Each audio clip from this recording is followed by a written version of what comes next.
Sidang lanjutan gugatan terkait perkara keaslian ijazah Joko Widodo kembali digelar di Pengadilan Negeri Solo. Pihak penggugat menyoroti tidak adanya fisik ijazah asli yang dihadirkan dalam persidangan. Sementara pihak tergugat berdalih dokumen tersebut tidak bisa dihadirkan karena disita pihak kepolisian. Sidang lanjutan gugatan dengan tergugat pertama Presiden ke-7 RI Joko Widodo digelar di ruang Suryadi PN Solo hari ini. Sidang yang dipimpin Majelis Hakim Ahmad Satibi beragendakan pembuktian untuk tergugat. Kuasa hukum tergugat Jokowi YB Irban menyebut ijazah asli kliennya saat ini berada di tangan penyidik Polda Metro Jaya sebagai barang bukti dalam perkara lain yang melibatkan Roy Suryo dan kawan-kawan. Oh, berarti baru taraf eksepsi. Oke, putusan tentang eksepsi. Oke, sampai hari ini nggak ada ijazah, baik dari UGM maupun dari polisi. Oke. Dari surat tanda terima ini tidak ada ijazah aslinya. Iya, yang dari UGM. Terima kasih, Bapak. Satu lagi, salinan putusan terbuka. Oh, ya. Putusannya bukan bidani. Ya. Kopi. Iya. Kopi, misalnya bisa. Iya, ya. Jakarta Pusat yang dia. Sama, alamatnya sama. Ya. Dari perkembangan yang ada itu, dan bukti baru itu sekarang adalah soal data dari anaknya Profesor Sumitro, Ahmad Sumitro sebagai dekan yang kemudian diaku sebagai pembimbing utama di dalam lembar pengesahannya skripsi Jokowi. Anaknya langsung Profesor itu.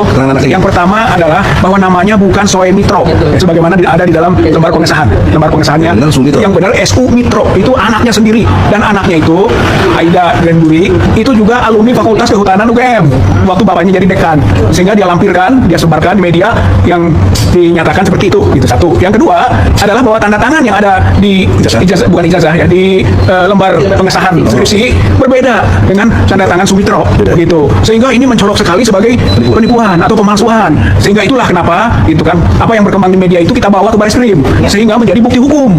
Kau yang tidak pernah datang sekalipun sejak kami gugat, kau yang tidak pernah tunjukkan batang hidungnya pun sekalipun sejak kami gugat datang itu. Jadi kalian jangan memaksa kami taat hukum sementara kalian sendiri tidak pernah menghargai pengadilan, tidak pernah menghormati hukum, tidak pernah datang ke pengadilan. Purnawirawan TNI datang penggugat, kau yang tidak pernah datang, kau yang tidak pernah hadir, kau yang tidak taat hukum, kau yang tidak beritikat baik. Kalian semua beritikat jahat terhadap Republik ini. Saya ingin tegaskan.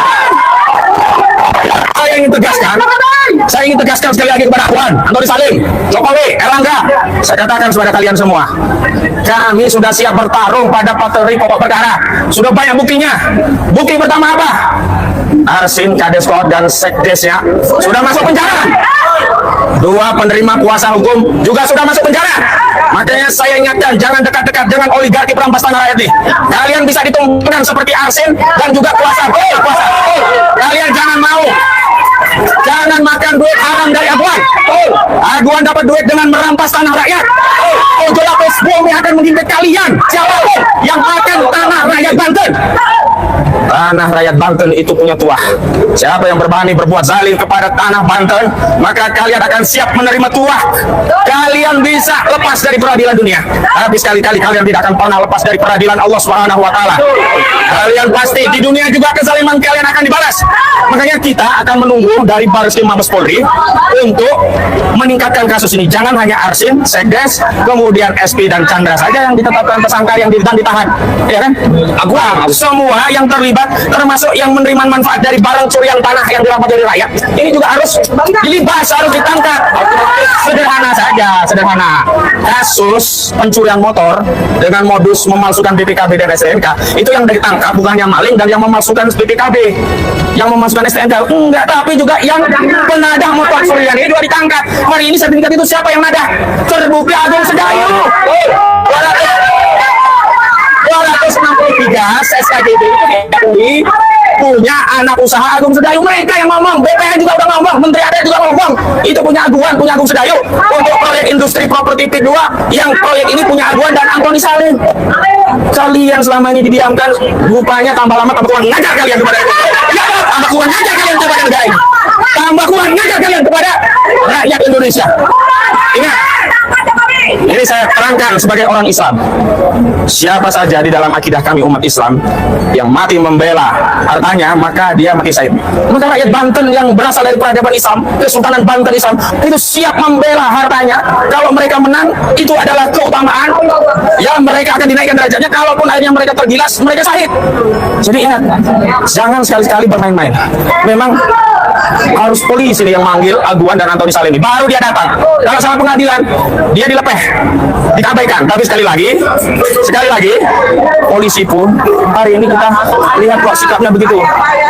Apakah harus bayar polisi, bayar polisi,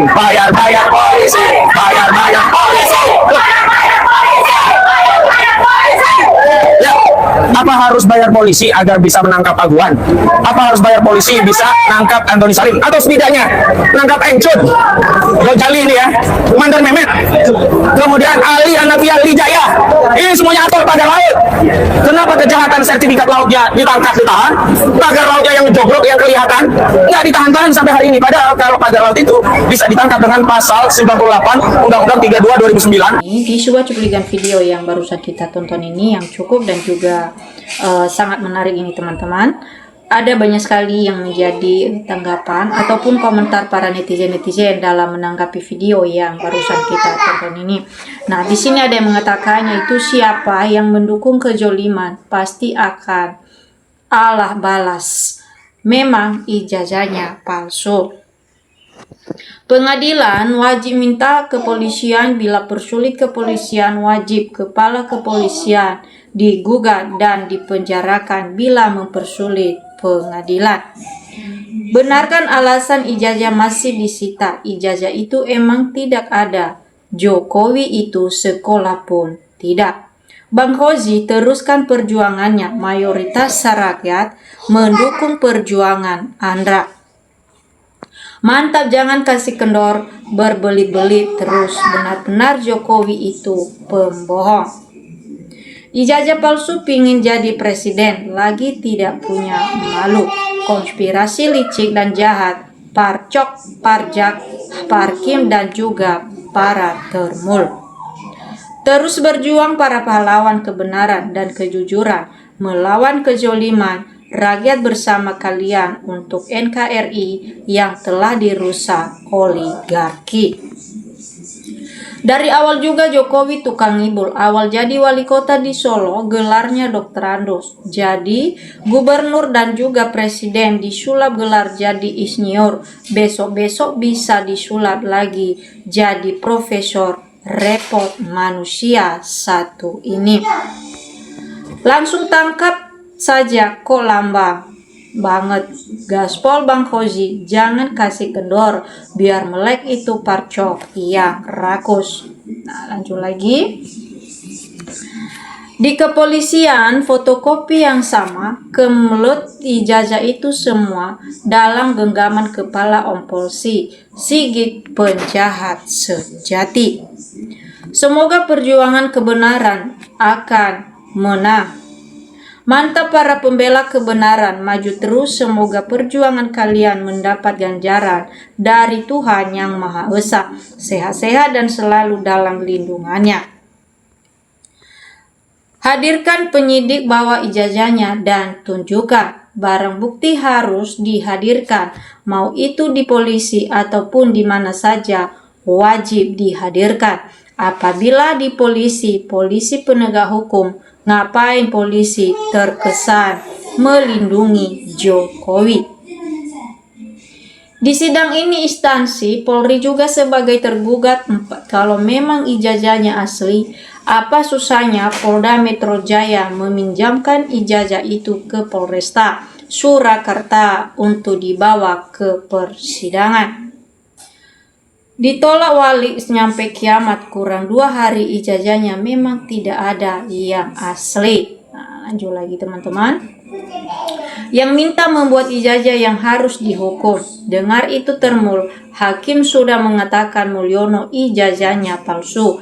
Termul tahu malu sedikit, kalian itu mati-matian mempertahankan kebohongan yang mempersulit, yaitu dari polisi. Kenapa polisi tidak tolong perkara ini? Harusnya ikut tolong demi ketentraman negara. Ada apa dengan polisi mendiamkan semua ini? Saya berterima kasih kepada Pak Hakim yang jujur. Berita jelas, bukti jelas, saksi jelas, yang tidak jelas itu kepolisian dan juga pengadilan.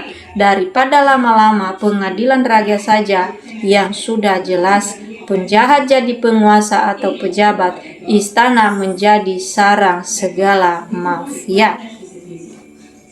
Sidang yang sia-sia dan hanya menghabiskan anggaran negara. Sudah jelas kepalsuannya dengan banyak bukti, mulai dari foto dan pemalsuan nama dan tanda tangan dari Profesor Sumitro yang tertulis Sumitro. Ini saja sudah jelas palsunya, tapi masih mau dilindungi dan dibela. Kemana para APH kok tidak tegas, bahkan hukum dihina dan dilecehkan. Ingat, bagian dari gerakan PKI adalah memaksa, merampas tanah milik rakyat, penguasaan media, dan yang sangat miris, gerakannya adalah menguasai ibu kota. Dan ini nyata, tapi kenapa Prabowo diam dan bahkan tidak berkomentar dari semua kejahatan dan pengkhianatan bekas Presiden si Raja Pembohong? Apakah juga bagian dari konspirasi busuk untuk meruntuhkan atau membubarkan negara? Dan ingat, jangan memancing kemarahan rakyat untuk menggerakkan revolusi bersama mahasiswa. Rakyat Malang, Jokowi wajib ditangkap dan diadili, dimiskinkan dan dihukum mati, dan kroninya. Hukum aneh, Majelis Hakim Pengadilan meminta Jokowi untuk membawa dan menghadirkannya di hadapan Majelis Hakim. Namun, kok masih dipegang oleh pihak kepolisian? Jadi ini proses hukum apa jika fungsinya kejaksaan dan juga pengadilan? Semuanya kasus si Jaja ini diambil penuh oleh para kepolisian.